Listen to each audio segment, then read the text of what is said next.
Tapi mintalah kepada zat Allah yang kalau kau tidak minta justru dia marah. Allah subhanahu wa ta'ala, saudaraku seiman, kalau anda tidak berzikir, tidak berdoa, tidak sengaja merengek lah, tanda kutip ya, kepadanya, maka dia marah.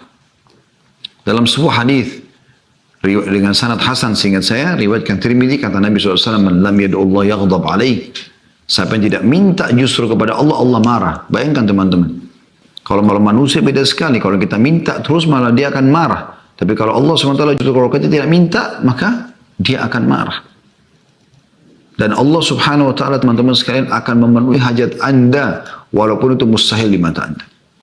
Mungkin dalam sebuah kisah, seorang salafus salih dulu, orang yang miskin, hidupnya pas-pasan, apa yang dia dapat hari itu itulah yang dia makan dengan istri dan anaknya.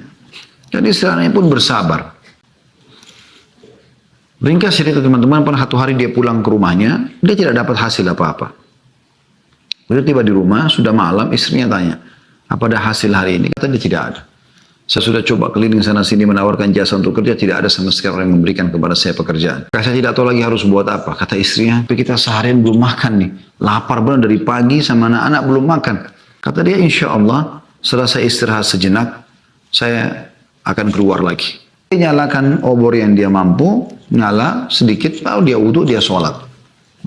Dia sholat, dia memohon kepada Allah subhanahu wa ta'ala dengan penuh ketundukan hati, berharap Allah memberikan kepada dia rezeki sama istri dan anaknya yang sudah seharian belum makan gitu ya.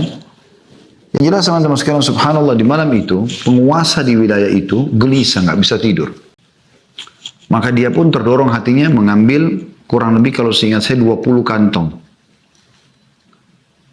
berisikan harta, dinar-dinar emas.